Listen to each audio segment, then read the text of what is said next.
Eu emigrei para o Canadá com os meus pais. Foi uma mudança muito difícil. Deixar familiares e não saber para o que vinha. Já tinha vindo ao Canadá. Mas depois, por coincidência, uma colega minha desafiou-me. E então lá apareceu a oportunidade da creche. E gosto muito de passar tempo com as crianças. Uma coisa que eu gosto muito é quando, por exemplo, eu não tenho tido o melhor dia, mas lá vem um pequenino ter comigo ao meu escritório e diz: "Hi, Miss Gilda", vem-me dar um abraço. Isso para mim parece que já mudou o meu dia inteiro.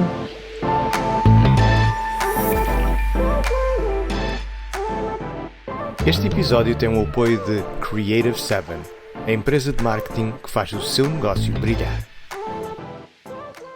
Ora, cá estamos em mais um Sem Espinhas, mais uma vez aqui na companhia da minha amiga Ana, que hoje está com uma voz um bocadinho... Completamente afónica. Não estás completamente, mas quase. estás um bocadinho em baixo. Estou. E achas que ainda tens assim algumas nuances vocais para poderes dizer em que plataformas? Diz Acho assim que uma ou sim. duas que eu digo. Digo, olha, YouTube, Spotify, Instagram. Pronto, eu não quero abusar dá para dela. ouvir. Poupa-te que preciso de ti para o resto do programa, se faz favor, para o resto do podcast. Bem, Instagram, Facebook, Spotify, já sabe que estamos em todas as plataformas. Ouça o Sem Espinhas, ouça e veja tudo ao mesmo tempo, faça comentários, partilhe, mas por favor ajude-nos também a que tenhamos motivação para continuar e a que o Sem Espinhas seja mais conhecido e vá ao encontro de todas as pessoas que gostam de nos acompanhar. Pronto, acho que me estou a repetir um bocadinho. Enfim, não, e tá hoje bom. mais uma vez estamos aqui com uma convidada muito especial. Sempre que alguém se senta no sofá vermelho é uma pessoa muito especial. Muito especial. E claro que vai ser a Ana que vai apresentar a Gilda Cardoso. Vou sim, eu já conheço a Gilda há muitos anos.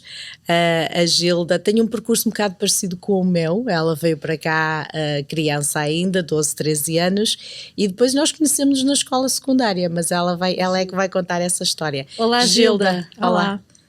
Bem-vinda aqui ao Sem Espinhas. Muito prazer e muito obrigada, que eu adoro vermelho. Pois. Foi tudo pensado. Nós não convidamos as pessoas sem saber até a cor favorita delas. E mudamos depois a cor. Estamos sempre a mudar, embora pareça que não, porque a maior parte das pessoas prefere São vermelho. daltónitas.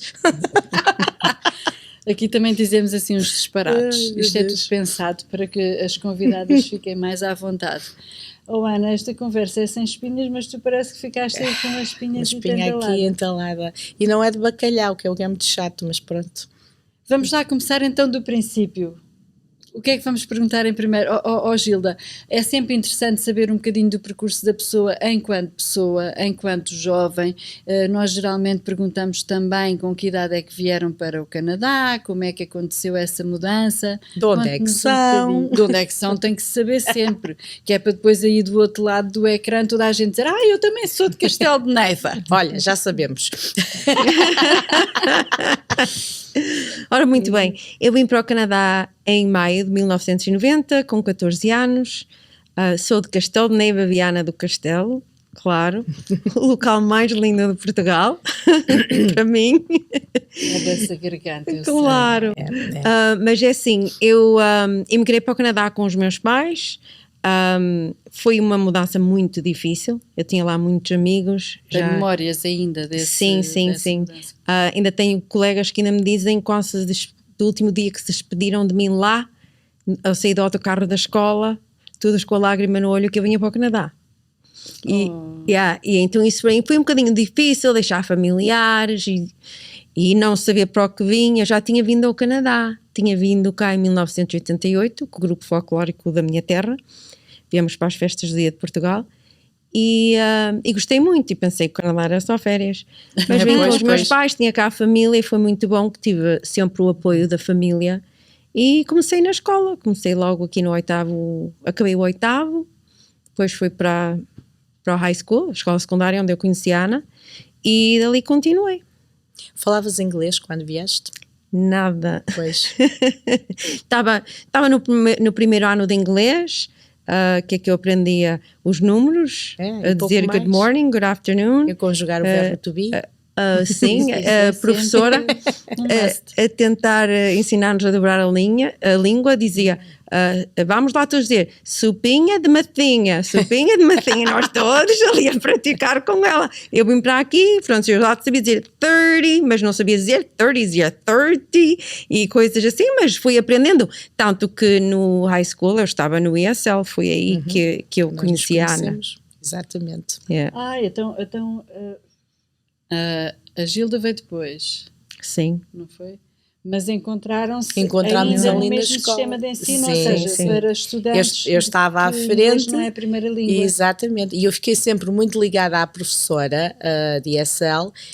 E depois, mesmo quando nos transferiam para as aulas normais, a gente tinha por norma ir ter com a professora para nos corrigir os trabalhos, para ver se não estávamos a meter água.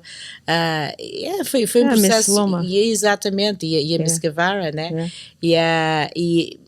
E é pena porque esse programa já não existe, esse tipo de integração já não existe. O ESL, desculpem lá. O ESL era English Second Language. Exatamente. Mas que hoje em dia, o acompanhamento para os alunos hoje em dia não é, mas na nossa altura o programa estava desenvolvido de maneira que nós podíamos fazer geografia com um inglês mais fácil, porque estávamos a aprender a língua, portanto os manuais estavam escritos num inglês mais básico, que fosse mais acessível e que nos deixavam exprimir e usar o dicionário, tínhamos mais tempo para fazer os trabalhos, portanto podíamos fazer geografia, podíamos fazer história, a escola era católica, religião também, matemática, até estava tudo modificado para o ESL. Que interessante. O que fez com que aquela geração, nós que viemos, eu que vinha em 88, mas ali até meados de 90, nós aprendemos inglês muito bem e sem erros, porque era todo trabalhado à volta desse ESL,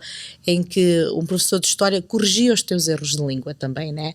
Infelizmente esse programa depois foram cancelados, o ESL ainda existe, mas os alunos não têm acesso a fazer o que nós fazíamos, é só inglês e depois, olha, salva-se quem puder, né?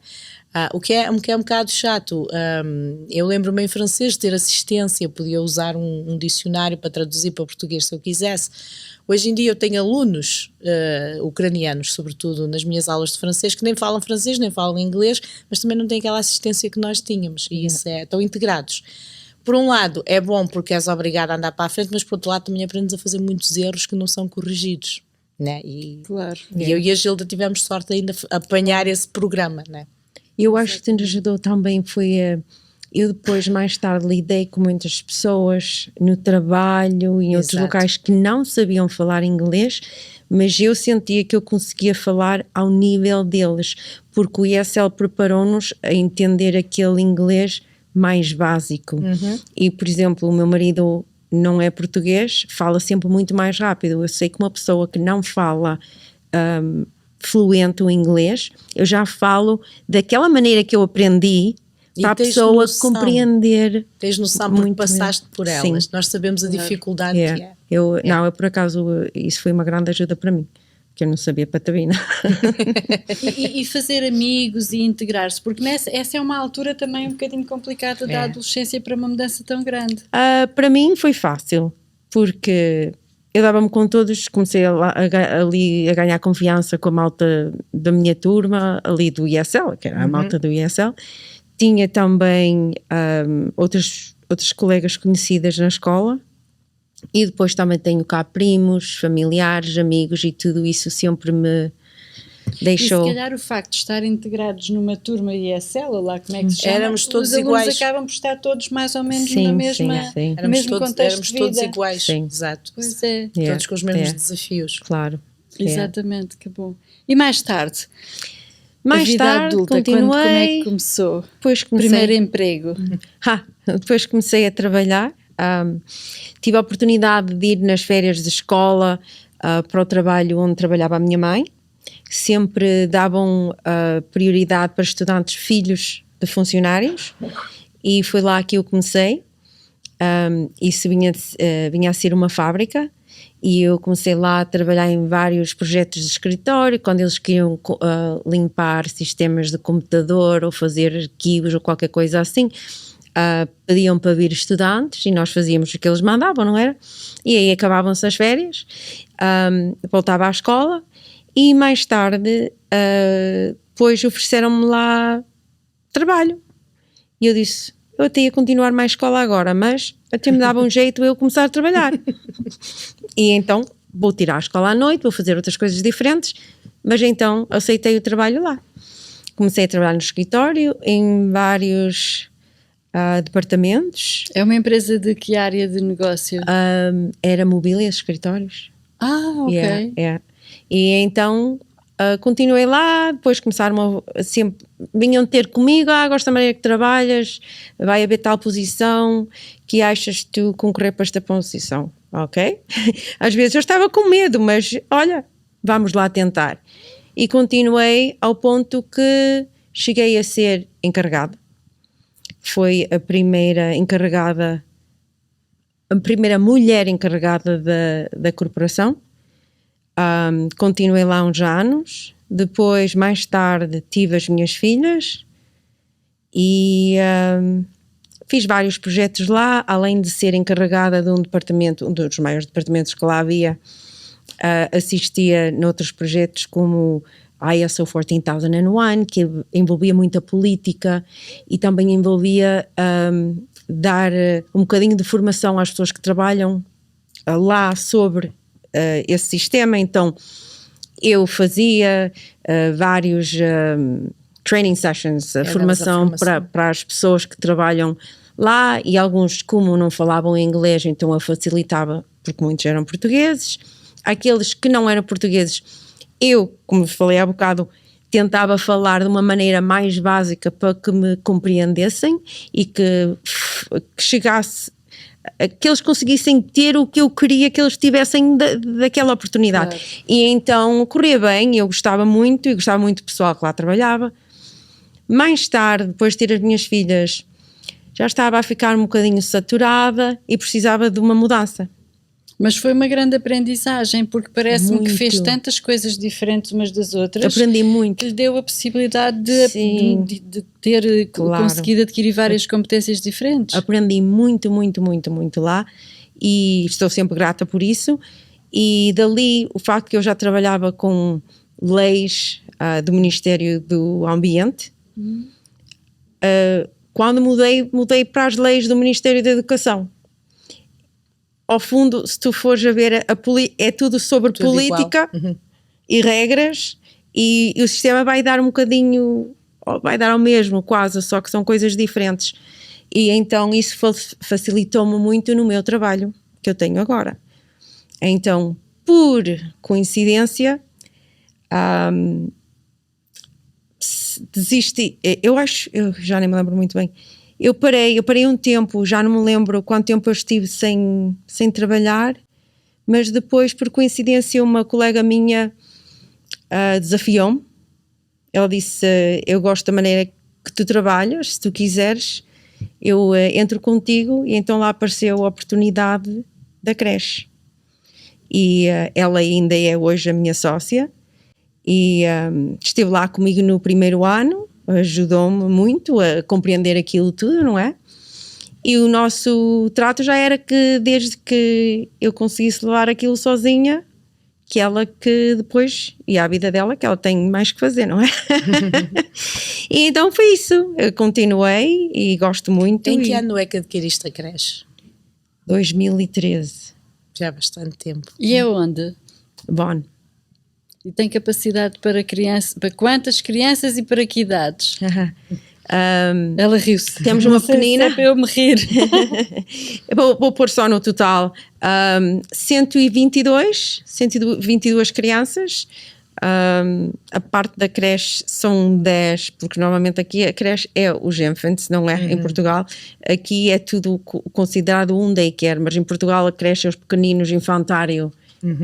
A creche é os bebés, acho que é considerado até aos 2 anos, claro. Lá, salvo erro. E nós temos infants, que é os bebés, depois temos os toddlers, que é até aos 30 meses, dos 18 aos 30, e depois de 30 para cima é que é o preschool, que é o pré-escola. Ai, eu nunca me entendi com esta coisa dos meses. Sim, sim. A partir dos 18 meses. Sim, dos 30 meses até aos 5 anos. Depende em que mês eles nascem para poderem ir para o kindergarten, porque há crianças que são de janeiro e outros são de dezembro e calham todos no mesmo ano para ir para o kindergarten. Exato. E a Gilda trabalha diretamente com as crianças ou está mais na parte administrativa e logística e gerência? Mais na parte de gerência, administração 100%, mas gosto muito de trabalhar em conjunto com a minha equipa e gosto muito de passar tempo com as crianças. Uma coisa que eu gosto muito é quando, por exemplo, eu não tenho tido o melhor dia, mas lá vem um pequenino ter comigo ao meu escritório e diz "Bye Miss Gilda", ou "Hi Miss Gilda", ou vem-me dar um abraço. Isso para mim parece que já mudou o meu dia inteiro, parece que já esqueci tudo o que passou durante o dia. Isso para mim, eu acho que é uma das razões que eu gosto muito do que eu faço. As crianças são o melhor do mundo. As crianças, porque eu vim de uma corporação, uma coisa muito diferente. E muito masculina, não é? Sim, claro. sim. Era uma coisa totalmente diferente. E zero afetos. Claro. E então com as crianças aquilo era... Quando eu comecei a ter aqui aqueles abraços, vem com os pais, vem correr, dá-me um abraço, agarram-se assim a mim, mostram aquele afeto e uma pessoa assim, olha, por acaso... Era só isto que eu precisava. Sim, aquela criança já fez do meu dia diferente. O meu dia não foi tão mau. Eu não sei, mas é aquela coisa das crianças que eu vejo que faz... como é que se diz? A inocência deles é o que faz com que uma pessoa esqueça tanta maldade e tantas coisas que existem que às vezes fazem-nos a vida dura por alguma coisa, sabe que nestes ambientes por vezes já há coisas que não correm bem, não é?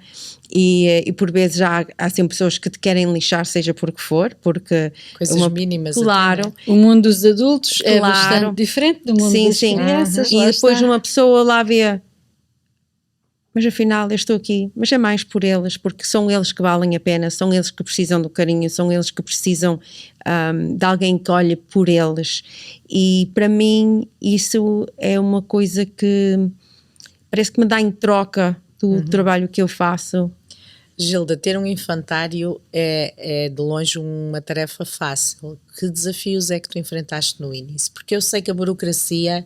sobretudo com daycare, né? Sobretudo com creches, aqui neste país é o que tu dizes, há leis para tudo e mais alguma coisa, há medidas específicas para janelas, há, sei lá, coisas que não lembram ao diabo. Responsabilidades, seguros, acidentes. Mas as janelas têm que ter uma medida específica, etc. Claro. Que desafios é que tu enfrentaste? Quão difícil foi teres que aprender isto tudo, integrar-te, que é um mundo tão diferente daquilo onde vinhas, sim, né? Sim. Para mim no princípio foi um bocadinho diferente. Até achei assim um bocadinho ridículo, mas parece que está a correr tudo mal. Uma pessoa tem aquela sensação que não está a correr bem, mas depois eu parar e pensar assim, não, isto vai correr bem, eu estou a fazer tudo certo, isto não pode correr mal, não é? E então eu notei que alguns desafios era mesmo isso, era uma creche nova, abrir numa área de casas novas, como é que se diz, numa comunidade nova. Depois haviam pessoas que iam lá mas só para ver, e você via que eles iam lá só para ver, para não dizer cuscovilhar, era o que eu ia dizer. Isso era mesmo. E então uma pessoa perde tempo já às vezes mostrar a creche, isto e aquilo. Para nada. Sim, para nada. E depois são esses que vão pôr as críticas ou que têm sempre alguma coisa a dizer. E eu acho que isso foi talvez o maior desafio, foi eu conseguir mostrar às pessoas que podiam confiar em mim. Depois eu comecei a conseguir envolver mais com os pais, com a malta que lá trabalhava, assim quase como construir assim uma comunidade, a conhecer os pais por nome, que era uma coisa que era muito importante para mim, saber o nome dos pais, saber o nome das crianças, e isso tudo fez com que eu me sentisse mais confidente, mais à vontade, e ter aquela certeza que eu estava a fazer tudo correto. E por vezes se viesse a inspeção ou qualquer coisa, ficava tudo nervoso. Eu disse, para aí, vocês não têm nada que ficar nervosas, porque Está tudo bem. se estão a fazer tudo correto, como são as leis, como são as regras, como é a política, porque além da regra nós temos de ter política para tudo. Vocês sabem o que estão a fazer, têm que ter aquela certeza e aquela confiança em vocês mesmas que estão a fazer bem. E devem estar sempre a trabalhar como que a inspeção chegasse a qualquer hora. Claro. Exato. E então eu consegui mudar aquele ambiente que parecia pesado e sempre estressado e nervoso. Começou a transmitir essa confiança também às pessoas. Claro. Quantos funcionários? 25, eu acho, Yeah. que tinha já nesse tempo. Eu acho, agora somos 28. Yeah. Era bastante gente, não era? A gestão de pessoal também não é fácil, pois não? Não, porque assim, nós além de termos as educadoras, nós temos assistentes, depois já há sempre a pessoa da cozinha, a encarregada, por lei é obrigada a ter uma encarregada com Vocês fazem a experiência. comida na própria creche. Nós fazemos, sim. Que bom. E a encarregada tem que ser aprovada pelo Ministério da Educação, tem que ter um certo grau de experiência e então essa encarregada está sempre lá. Depois estou eu, temos malta que assiste para crianças que têm outras necessidades e estudantes. Eu trabalho muito com os colleges, damos muito placement para estudantes. Porque os estágios hoje em dia são muito importantes. Yeah. É algo que que prestas atenção quando alguém te vem pedir para trabalhar contigo, se tem essa experiência, se fizeram estágios? Sim, elas são obrigadas a fazer o estágio, porque o estágio é obrigatório durante os cursos que elas estão a tirar para educadoras. E eu tenho o hábito de dizer elas, mas são eles e elas, porque eu também já tenho educadores de infância. Isso é muito bom. Que Não giro, só educadoras. Mas realmente vê-se muito pouco. Sim, agora está a saber mais, o que é bom. As crianças adoram. Mas é o caso até com os professores, porque há Sim. tanta professora, quando aparece um professor, os alunos têm tendência Especialmente Sim. no ensino Sim, primário, sim, no sim, elementar, sim. Eles era identificam-se quase muito. sempre mulheres. Exato. Sim, e por isso eu facilito cada vez que qualquer college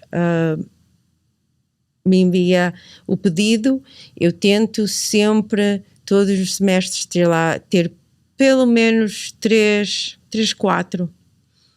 E também é muito trabalho para quem lhe está a dar assistência, porque elas têm que, além do trabalho delas, estarem sempre a olhar e ver que estão a fazer tudo correto. Depois eles têm projetos para a escola para fazer, têm que dar as provas feitas, têm que mostrar exemplos de atividades que fazem. Depois lá vem o professor ou a professora deles ver como é que foi, se correu tudo bem, perguntas pelo telefone, perguntas, às vezes visitas Dá mais pessoais. trabalho às vezes do que retorno. Dá Claro, muito claro. trabalho. Também dá muito E, trabalho. sim, trabalho. sim. E por acaso nós já temos alguns colleges que até fazem um dia de agradecimento por ótimo. nós assistirmos. Eu quando tenho professores a estagiarem comigo, Yeah. dá mais trabalho que ensinar os 30 alunos que Sim, eu tenho sim, às vezes sim, para sim. ensinar. É muita coisa. É Yeah, muita coisa. Ó Gilda, e para além dessa parte pedagógica e que eu imagino que deva ser realmente um mundo muito bonito, a ter uma creche, um infantário e vivermos ali rodeados de crianças, eu gosto muito de crianças e de bebés especialmente, eu perco-me com bebés, mas há outra parte que é a mulher empresária. Como é que é ser uma mulher empresária, ter uma empresa dessa dimensão, que já é uma dimensão bastante interessante e sobretudo na área da educação? Deve ser outro desafio acrescido. Enorme. O desafio é bem grande. Há apoios, peço desculpa, há apoios do governo para os infantários? Pois aí é que é agora o grande desafio. O desafio maior recentemente é o novo programa do governo, porque como já deviam ter ouvido, o programa de $10 por dia, que já está. Nós estamos envolvidos nesse programa e esse programa tem tirado muito do nosso tempo de passarmos nas salas de aulas, a conviver com quem lá trabalha, com as crianças, manter aquela comunidade que nós tínhamos ali entre pais, as crianças e os funcionários, porque está-nos a roubar tempo para a parte administrativa. Esse programa requer muito tempo porque é regras em cima de regras. O que envolve essencialmente o programa? É assim, agora envolve uma parte administrativa que temos que dar todos os detalhes financeiros, temos que dar muita informação ao ponto que eles querem saber quantas crianças lá estão todos os dias, todos os meses nós temos que dar essa informação fazer todas, quantas relatórios, funcionárias, tudo. Para vos darem A tal parte. os $10 por dia, por criança? A ideia é assim, chegarem ao ponto dos pais pagarem $10 por dia. Agora já pagam $22, não importa a idade, e eu acho que é para o ano que vem eles querem descer para os 10. O que acontece é que o governo ficou de nos dar a diferença. Financiar o resto. Financiar o resto. Só que já houveram mudanças nas regras e então a partir deste ano o programa fica a ser cost-based e então é baseado no custo. E já houveram grandes discussões e ainda não conseguimos chegar lá com a nossa palavra porque nós estamos a ver que o sistema não está bem a funcionar para a maneira que as creches funcionam. Só que isso andou, vocês não sei se já viram aí, no outono houveram greves, nós tentámos fazer greve, manifestação e coisa assim. E foi isso só para ver se conseguimos passar a nossa palavra. Nós queremos que os pais tenham a ajuda do governo. Nós queremos que os pais consigam os $10 por dia. O problema não é os pais, o problema é o que é que o governo está disposto a ajudar para que vocês consigam facilitar os pais dessa maneira. Claro, e assim, o que nós mais queremos é para darem aos pais. Deixam os pais escolher, os pais que escolhem onde querem pôr as crianças e dali o governo dá-lhe o tal subsídio para eles pagarem a creche. Pagam-nos nós os nossos preços, que normalmente a tabela na mesma área é mais ou menos a mesma coisa, mais um, menos um, mas os preços depende da área, não é? Porque também a área tem muito a ver com o custo do aluguel, das despesas, não é? Não se pode comparar um custo de uma creche onde eu estou em Vaughan como em Toronto e há áreas que ainda é muito mais diferente, porque o aluguel aqui é capaz de ser 2 vezes mais do que onde eu estou e já onde eu estou não é nada barato. Claro. Nada é barato hoje em dia. Claro, aqui. e então e esse sistema, esse novo programa funciona assim, funciona baseado na despesa, mas o que nós estamos a notar é que perdemos a habilidade os pais perderam aquela habilidade de poder escolher a creche, porque você ou entra no programa ou sai. E se optar por sair, perde todos os subsídios que existiam antes deste sistema novo. Então, subsídio que havia para assistência para crianças que têm outras necessidades, subsídios de salários, subsídios de... alguns até era de formação, subsídios para... wage enhancement, várias coisas, eram 3 ou 4 e eles mudaram as leis para que a partir deste ano quem não estivesse no sistema perdia os outros subsídios todos. Então o que é que nós vamos fazer? Vamos perder o subsídio de salário das funcionárias, vão os pais perder os subsídios, nós praticamente fomos obrigados a ficar naquele sistema, Claro. não é? E então agora ainda estamos a passar aquela fase difícil do programa. Se vai continuar, não sei.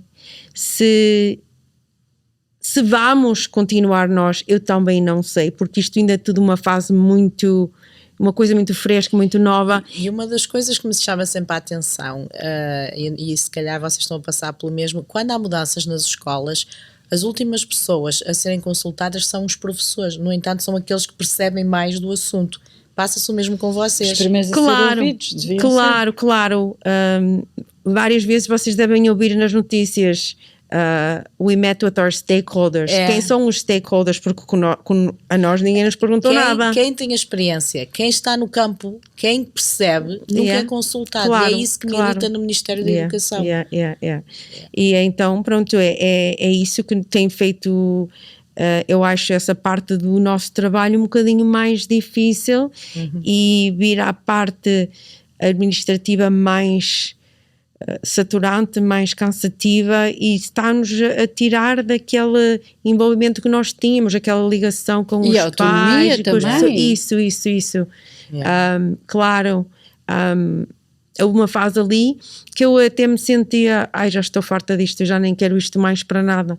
Porquê? Porque ninguém investe num negócio, e seja onde for, que investe, ninguém trabalha para aquecer, não é? Com certeza, Exatamente. claro. E então, se eu investi no meu negócio e agora eu quero ajudar os pais, quero que eles tenham o subsídio, mas o governo também tem que me pagar a mim para eu poder ter... Claro. Para fazer face ao resto das despesas. Claro, para facilitar essas coisas, não é? E isso é que tem sido uma batalha um bocado difícil para conseguirmos o que queremos. Acho que não estamos a ser egoístas. Acho que fazia falta consultar mais creches privadas. Acho que infelizmente se foca mais nos mais comerciais, nas maiores corporações que têm múltiplos. O que convém, concentra-se no que convém. Claro. E depois há a parte que é os que são for profit e not for profit. Então o que acontece? Estão a trabalhar com dois sistemas, os que têm ganhos e os que não têm ganhos.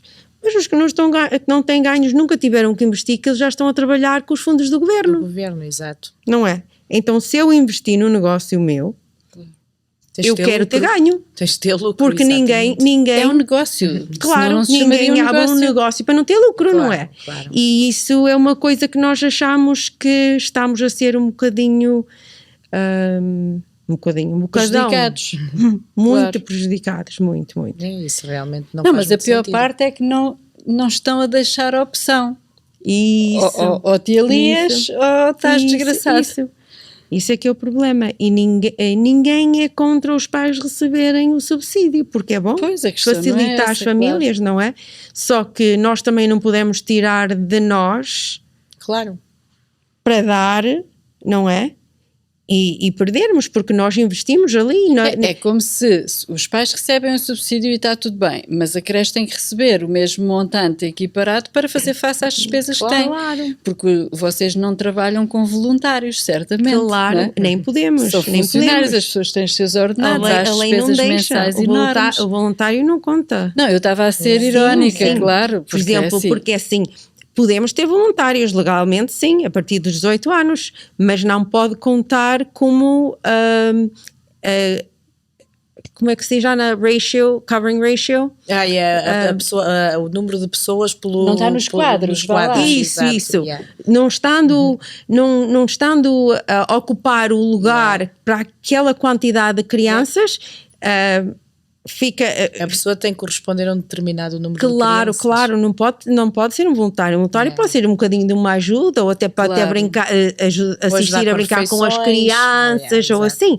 Mas o total de funcionários tem que dar sempre certo corresponder com o total das crianças. Isto é incrível, porque está tudo tão caro. Bem, enfim... E como é que é as questões da alimentação? O governo tem preocupações em relação à alimentação e às refeições das crianças? Tem, porque sempre neste programa eles falaram que nada pode diminuir. Só faz a alimentação, não pode diminuir, as horas de trabalho não podem diminuir. Isso, eles nunca puxaram para nada disso, mas o dinheiro é controlado. E o que não for gasto vai para trás. Então aí ainda vamos ver como é que vai ser este ano. Não é? Agora, eles pagam para refeições ou pagam... É assim, nós temos que dar a estimativa do que vamos gastar este ano. Não é? E depois baseado nos últimos anos, orçamento. Claro. Há um encontro de contas, claro. E o que não... Só que é assim, vocês sabem muito bem, por exemplo, na parte da alimentação, o que os alimentos têm aumentado em preço. Não é? Se não se fizerem bem as contas... Acabas por perder. Claro, podes perder, não é? Então nisso tem que ter muito cuidado, mas a parte da alimentação eu acho que é boa, acho que é uma coisa que é essencial e não se deve cortar para as crianças. Já tivemos no passado sistemas diferentes de refeição e notávamos que as crianças não gostavam, ou fosse dos molhos ou dos gostos, o que fosse das crianças que eles não gostavam. E então nós começámos a experimentar, a fazer nós lá a refeição na cozinha e notávamos que eles comiam mais e depois então optámos por cozinhar lá, mas isso claro com a autorização do Departamento de Saúde, porque isso é tudo controlado e é uma coisa que notamos que eles agora comem muito melhor e isso que parece, é assim mais estilo caseiro. E para os pais é um descanso, porque não tem que estar a preocupar com as refeições, claro, não é? Claro, e também outro problema é que há muita alergia agora, muita alergia, muitos problemas de alimentação e depois já opções religiosas e essa coisa toda e o problema de as crianças todas levarem o lanche, pode haver cross-contaminação, não é? E isso pode ser muito perigoso para a criança que está ao lado. Claro. E então é muito mais fácil controlar, porque só nós é que levamos os alimentos lá para dentro e quando há uma criança que tem uma alergia, já vai com o nome da criança no pratinho separado, mas coisas, por exemplo, como o amendoim, todo o tipo de nuts, já não entra lá. Não entram, claro, para evitar problemas. Claro, por exemplo, se houver crianças que são alérgicas a peixe, não posso ter perto das crianças. Também há crianças alérgicas a peixe. Peixe, a marisco. A marisco, sim. Eu tenho uma aluna que é alérgica ao frio. Yes, nós também temos. Ao frio. Sim.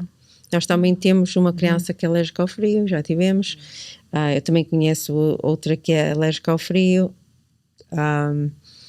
E assim, cada vez mais a lista de alimentos está a aumentar. Eu noto isso na escola. O glúten, a lactose, ovos, fruta até fruta, kiwi, laranja e kiwi, exato. laranja, sim, há alguns a morango, soja, muito sesame seeds. Eu noto muito isso também nos meus alunos. A lista é enorme. Nós somos por lei obrigados a ter uma lista de alergias e está em todo lado. Tem que estar nas salas todas, tem que estar no corredor, tem que estar no escritório, tem que estar na cozinha, tem que estar na entrada. Sempre. E isso é muito importante. Depois tem as crianças que têm o EpiPen, que outra vez também é uma coisa que é muito controlada. Temos mesmo um ficheiro de informação só sobre a criança e é muito, muito importante. Porque, por vezes, até os pais de manhã distraídos lá deixam ir uma criança com um bagel por a creche dentro e se nós não deitarmos olho, aquele bagel pode vir de um local onde há amendoim e nós temos crianças que podem ficar em risco de vida com amendoim. Impressionante. Sim, por isso é um bocadinho difícil de controlar, mas achamos que ao cozinharmos lá já evitamos 90% dos problemas. Claro, com porque certeza. Se fossem todos a levar a comida da casa, como é que nós íamos controlar? Porque até os pais podem não mandar amendoim, mas podia o pão ter tocado no amendoim em casa. Exatamente. E bastava. É incrível. Os pais, como é que é lidar com os pais? Eu pergunto isso porque eu noto que está a haver uma mudança de cultura de pais, que se queixam muito, que encontram problemas em muita coisa. Depois há aqueles que realmente te apoiam e que dizem, não, está tudo bem. Como é que tem sido a tua experiência com os pais? Já posso dizer que já tenho muita experiência. Em mais de 10 anos tenho havido de tudo. Acredito.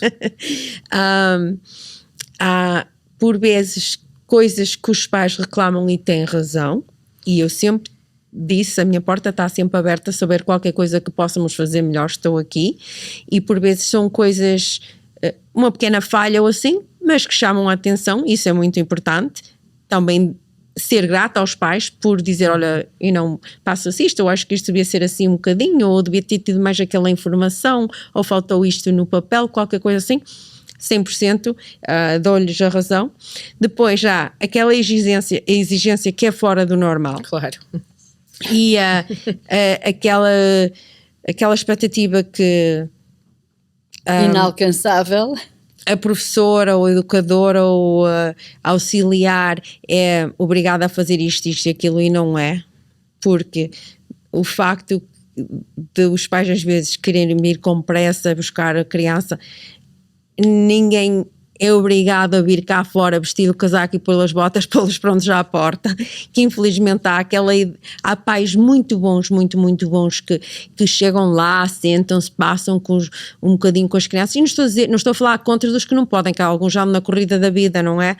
E só eles sabem da vida deles, mas também há, infelizmente, aquela sensação que às vezes as crianças são deixadas na creche assim como um pacote de UPS logo de manhã, bye, see you later, e isso por vezes faz-nos sentir assim um bocadinho até inúteis, porque parece que nem dão o valor a quem está lá, porque nem há aquele contacto com a pessoa que vai ficar com os filhos, e não há aquela comunicação, e eu sei que por vezes é por pressa e distraição e problemas familiares, seja o que for, mas noto isso infelizmente, mas ao mesmo tempo eu acho que há de tudo. Quando os pais vêm ter comigo por qualquer coisa que se passa, eu acho que talvez a mais difícil será quando há, por exemplo, duas crianças que têm qualquer problema na sala de aulas, e por vezes acontece que não é maldade, que as crianças daquela idade não têm maldade, mas é mais, por exemplo, a criança lá pode ser uma criança especial, pode ser qualquer coisa que se passa que a criança magoa o outro. Pode ser Sim. algo que a criança traz de casa, claro, seja pequenina. o ambiente da casa, claro, e que acontece, por vezes há pais que compreendem, mas há outros pais que não compreendem, e é muito difícil explicar a um pai ou a mãe ou aos dois que, ok, tu vais ensinar aquela criança melhor, tu vais falar com os pais melhor, mas tu não podes dar-lhe aquela certeza que não vai acontecer outra vez, Claro. porque se uma criança te mordeu hoje, não é? E a criança tem problemas em morder, isso não vai passar de um dia para o outro. Claro. E por vezes precisamos de assistência, porque nós temos muita assistência de intervenção. Ou um Alzheimer. Sim. Não estava a brincar, mas há crianças que têm mesmo a mania de morder. Sim. E isso realmente é como a Gilda está a dizer, isso não passa de um dia para o outro. Pois, mas está a ver, já está com dois problemas. Agora tem que trabalhar com os pais da criança que está a morder. E depois tem que trabalhar com os outros pais das Da criança crianças que que foram aquela criança mordidas, mordeu. foram mordidas. Exato. Não é? E depois, já tive casos que, por exemplo, cortou, broke skin e tal, e aquilo dá muita chatice, muita complicação. E são crianças a brincar. Mas infelizmente... e um dia é esse que morde no outro, e o outro dia é o outro que atira Pois, mas uma isso coisa à era no cabeça. seu tempo e no meu. Claro. Como a Ana está a dizer agora, as coisas são muito diferentes. E nós notamos ainda mais depois do Covid, ainda muito pior. Porque eu acho que na fase do Covid, quando as creches estavam fechadas, os miúdos estavam em frente à televisão todo dia e ninguém lhes dizia que não. Então, quando eles voltaram à creche, quando se passa alguma coisa e se tu lhe dizes que não podem fazer, que podem magoar outro, nós já tivemos casos que os pais disseram a minha criança, nós não usamos a palavra não. Eu disse, olha, tenho muita pena, mas aqui se fizer falta vamos usar a palavra não. Porque eles não aprendem assim, não podes deixar fazer o que é que eles querem. As minhas avós sempre disseram, a casa dos pais é a escola dos filhos. E uma criança que traz esse tipo de atitude, eu não quero saber se tem 1 ano ou 2 ou 30, né? Qualquer pessoa, qualquer criança que se comporta dessa maneira, é porque em casa, cá está, não há regras, é porque em casa se passa alguma coisa que faz com que a criança ache que pode e cá está o tal não. Porque é que os pais hoje em dia não dizem que não? Porque os pais hoje em dia querem ser os amigos cool. Eu tenho que ser cool, os meus filhos têm que ser... E não se querem chatear, dá muito mais chatices dizer que não do que e estar a fazer birra, né? Claro. E, bem, eu imagino as quantidades que aparecem ultimamente, né? Agora esses pais não percebem é que estão a preparar filhos para terem problemas no futuro, porque no futuro vai haver muita gente a dizer-lhes que não. Infelizmente já, eu também sou mãe e não sou perfeita e também já sei o que tenho, não é?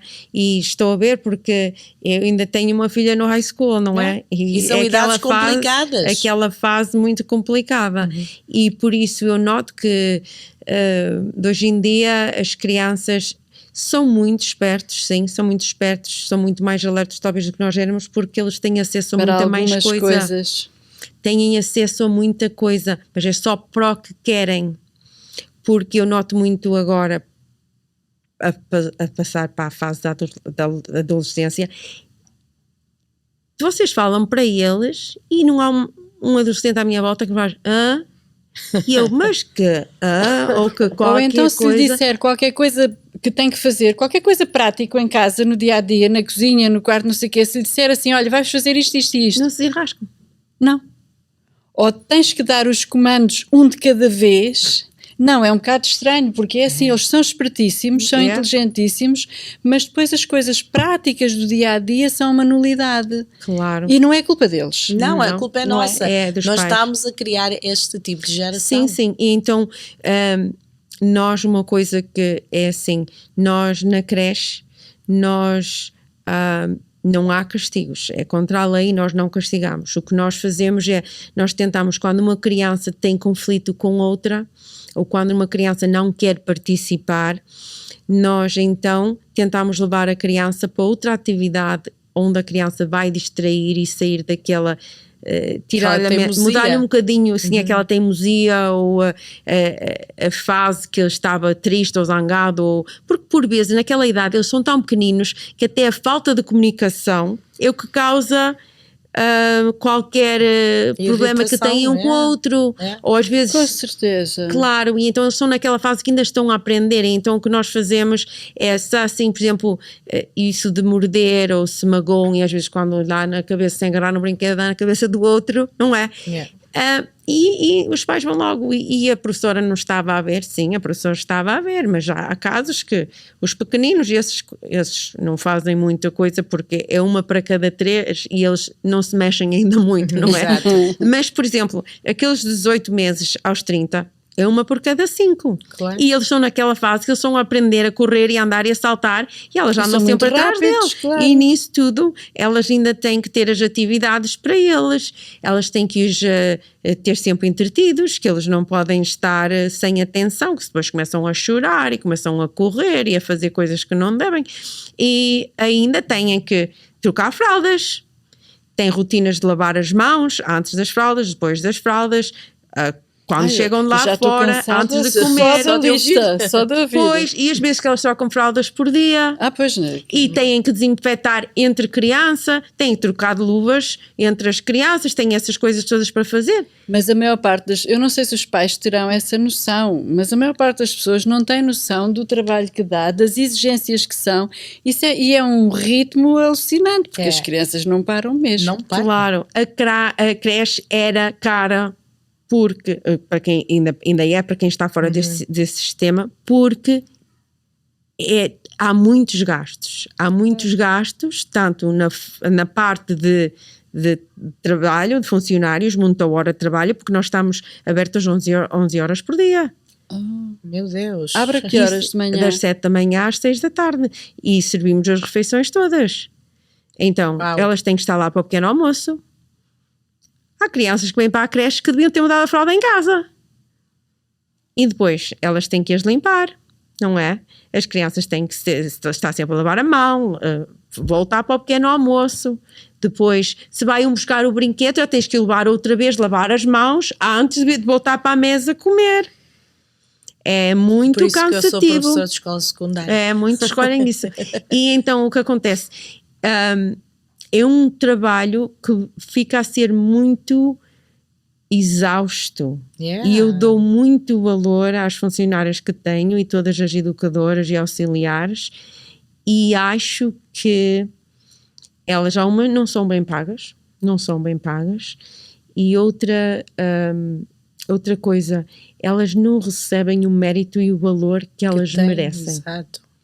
Porque eu acho que eu não conseguia estar numa sala todo o dia, todos os dias. Posso, muitas vezes, se eu tiver que ir de emergência, eu vou, não é? Por exemplo, se há uma criança que fica doente, vomita, seja o que for, precisarem de assistência, eu vou logo. Ou até nos primeiros socorros, ou seja o que for. Só que é uma coisa que eu acho que todos nós temos aquela ideia que pagamos por uma coisa e por pagar já Temos todos os direitos. temos os direitos, isso. E para mim não. Eu acho que os pais, e há sempre pais que são Quando se muito paga, gratos. pensa que é só direitos, Sim, mas eles sim. também têm Os deveres, obrigações. E há Exato. pais que são muito gratos disso, não vou dizer o contrário, mas há uma grande quantidade que não olham para os funcionários da creche com o respeito que deviam olhar, Exato. não falam com eles com o respeito que deviam falar e não os apreciam como deviam apreciar. No entanto, são as pessoas que passam mais tempo com os filhos deles. Exatamente. Claro, e que a educação vem de casa, mas olha que vem muita de lá, porque Pois. as regras são lá. Vê-se muito bem, vê-se a diferença, e nada contra quem não tem as crianças na creche, mas a Iana trabalha nas escolas e não é na primária, mas ela sabe muito bem que no primeiro dia de escola, na kindergarten, quando chegam lá, as crianças que vêm da creche e as crianças que foram criadas por avós ou familiares, diferença enorme. uma diferença totalmente diferente, porque eles vêm da creche independentes. Claro.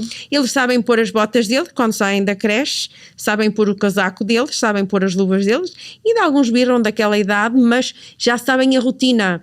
Que ao ir lá para fora tem que pôr o chapéu, as Tem luvas, que as lavar as botas, mãos tudo. para comer. Tem, Claro. O exato. que acontece? Com os familiares, com os avós, têm tudo em casa, é tudo feito. Segundo, que os pais às vezes estão a trabalhar, os pais estão ocupados em casa, que é o que os pais optam por fazer mais rápido do que esperar por a Claro. criança fazer. Claro. E então vê-se uma grande diferença na preparação das crianças para entrarem na escola primária. E por isso eu acho que quem tem as crianças na creche devia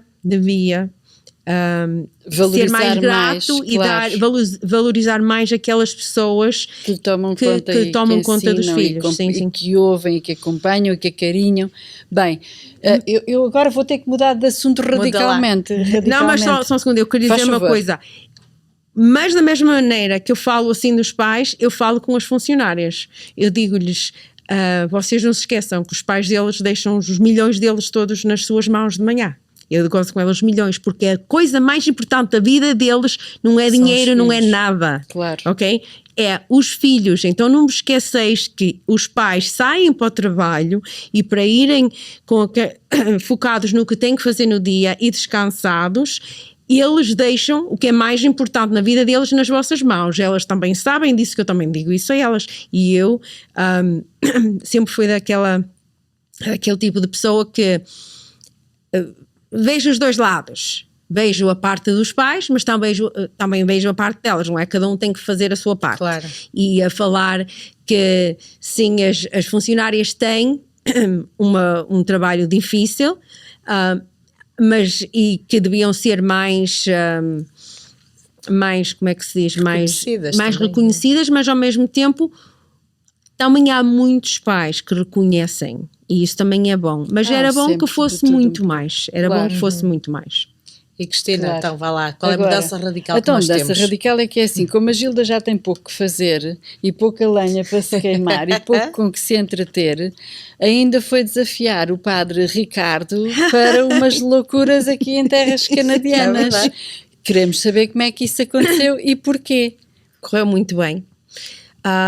Foi assim, somos amigos, ele para mim é um grande motivador, ele escreve muito e eu sabia que já conheci, quando ele escreveu o primeiro livro, eu sabia que com esse livro que ele ajudava jovens e coisas desse jeito. E fomos falando e eu sempre lhe disse, um dia vou-te trazer ao Canadá. E aquilo foi assim mais uma brincadeira. E depois começámos a falar aquilo mais a sério e eu desafiei-o para cá vir fazer o tal fórum de motivação, que era uma coisa que ele já tinha pensado em fazer, eventos mais ou menos desse estilo, mas não no Canadá. E então eu disse a ele que ele ia vir cá fazer isso. Quando falámos, ele ficou assim um bocado o meu trabalho aqui, como é que eu vou fazer para deixar as minhas paróquias? Ele tem muitas paróquias, não é? Tem 5. E então eu disse, isso tudo se arranja. E então lá falei-lhe, falámos em datas, ele disse que ia ver lá se conseguia nessa época, ele disse, talvez consiga. Depois eu sabia que havia sempre aqui festas mais ou menos no fim de semana do Da Family família, Day. exato. E então eu pensei nos poucos eventos e não sei como soube que o Barcelos ia fazer o evento que fez lá do Dia dos Namorados e contactei falei com um senhor amigo meu que também pertence à direção de Barcelos e ele disse, olha, acho muito boa ideia, eu acho que o Vítor, nesse caso, que é o presidente agora, vai alinhar. Eu falou com ele, olha, ficaram logo todos contentes e disseram-me, mas ele vem mesmo? Eu disse, sim, ele vem. Agora, eu vou fazer um evento, mas quero encher o fim de semana já que ele vem cá. E dali ligaram-me logo, olha, podemos pôr no póster? Eu disse, deixe-me confirmar outra vez. E então aí marcámos. Depois de marcar, contactei outros lugares, contactei a Associação Cultural de Minho, falei lá na igreja onde eu e a Ana pertencemos à paróquia de São João Bosco, também disseram logo que gostavam muito que ele lá fosse. Depois falei com a Patrícia do Caloura Bar, que ela sempre me ajudou a vender livros do Padre Ricardo lá, em fazermos assim um coquetel de despedida no fim do domingo, porque ele ia só vir de sexta a segunda. De sexta a terça, qualquer coisa assim. Eu sei que apanhava o Family Day cá e ia-se embora. Ainda falei com outras pessoas diferentes, mas pronto, ali alinhei e marquei 5 ou 6 eventos para esse fim de semana. O que acontece? Apareceu outro evento que ia ser na sexta-feira que ele chegava. Eu disse, se ele chegar a tempo, nós vamos de surpresa, mas eu não lhes garanto. Porque se há atrasos e depois ele está lá no póster, não vai ser mal. Por azar, aconteceu mesmo isso. Ele chegou com um grande atraso e já não fomos a esse evento. Mas também houve um nevão daqueles aqui, né? Então, entretanto, umas 2 ou 3 semanas antes, talvez, dele vir, falaram-me lá na igreja, um casal muito conhecido nosso lá da igreja, que gostavam muito que ele fosse ao fazer o retiro de casais.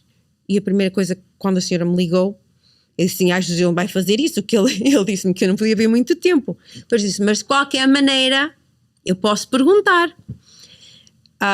Eu lá o apanhei de boa hora, liguei-lhe e ele disse, Gil, disse vai ser 2 fins de semana, porque ele disse, para dizer a verdade, ter uma coisa que eu gostava de fazer. E assim, ok. E então, eu vou ter que arranjar outro padre para vir para cá.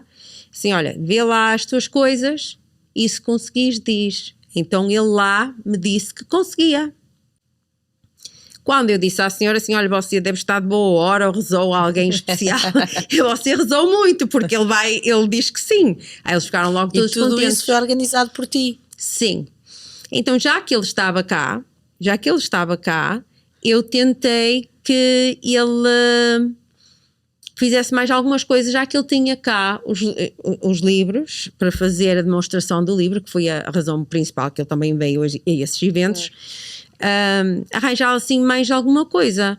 E então lá ainda apareceu, por ajuda da Patrícia, a Igreja do Cristo Rei, em Mississauga. Ele fez lá uma missa também muito bonita, e estivemos lá num convívio que fazem lá às quintas-feiras, também com muitas pessoas. Aquilo devia ter Mas é que cento e ele tal tem pessoas. uma legião de fãs. Eu não imaginava que ele tinha tanta gente a segui-lo. Sim, tem.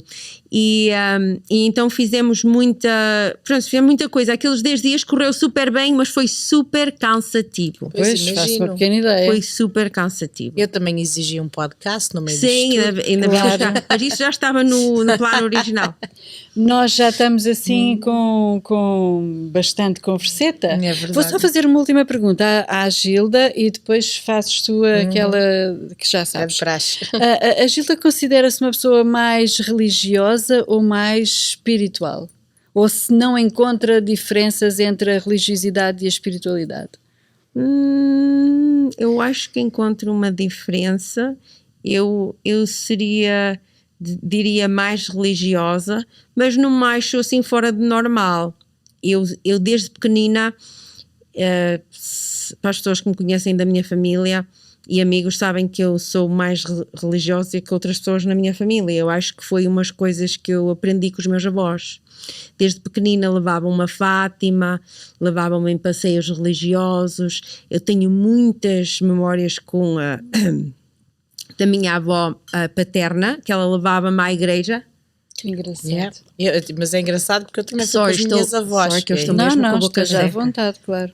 E então ela levava-me, assim, por exemplo, ainda agora fui lá aos Perene, ela levava-me lá aos Perene, aquela noite bonita de eventos e orações e coisas na igreja.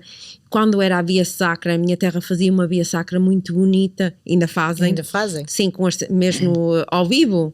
E aquilo era uma procissão à noite, uma coisa lindíssima. E eu gostava de ir com a minha avó, eu aprendi as orações todas e gosto de cantar na missa. Gosto de participar em atividades religiosas, mas é mesmo porque eu gosto. Eu vou à missa porque eu gosto de ir, não é por obrigação. Mas acho-me um bocado mais religiosa que a malta à minha volta, mas nada contra quem não é, porque assim, o eu ir à igreja não quer dizer que sou mais religiosa que eles. Eu acho que sou mais religiosa ao ponto que eu também sou uma pessoa que gosto muito de ajudar. Eu acho que sem ajudar não há religião. Eu sou uma pessoa que me sinto muito grata por muita coisa, também acho que isso que é uma grande parte da religião. E eu acho que tudo isso faz que eu seja um bocadinho mais religiosa nesse ponto. Muito obrigada. Vamos à pergunta da praxe? Exato. Gilda, Vamos lá ver. lembras-te destes telefones? Quando vieste de Portugal, de certeza que tinhas pelo menos um em casa. Eu acho que não. Não tinhas um assim? Eu acho que não. Eu acho que esses telefones aí, os que tinham... Não, estes assim não. Já eram de botões. já eram modernos. Já eram de botões. Pronto, mas faz de conta que era assim de Mas boleta. lembro-me deste telefone de Portugal. Pronto.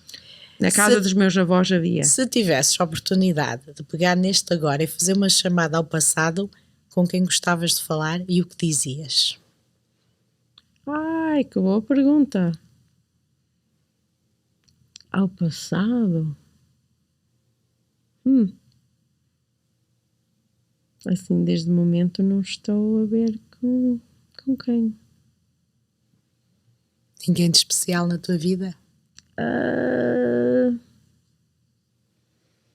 Sim, há muitas pessoas de especial na minha vida, isso é que é o problema.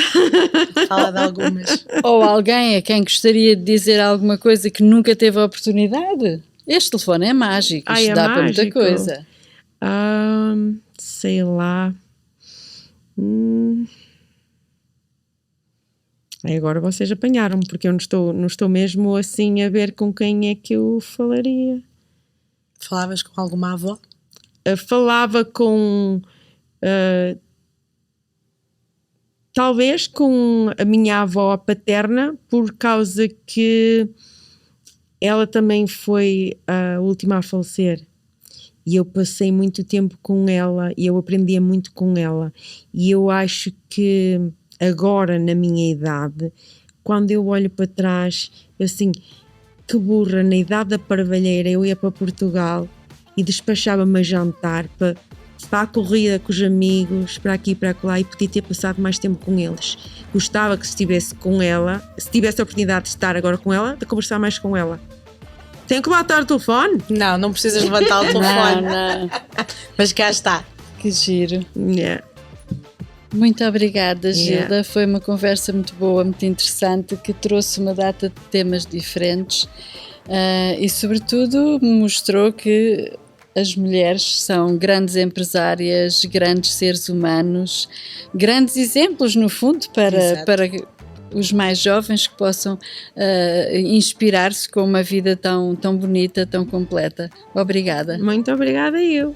Foi um prazer, Gilda, Thank novamente. you. E Obrigada. continua a organizar fóruns, continua a ser empresária que és, mas acima de tudo o ser humano que tu és. Muito obrigada, muito obrigada.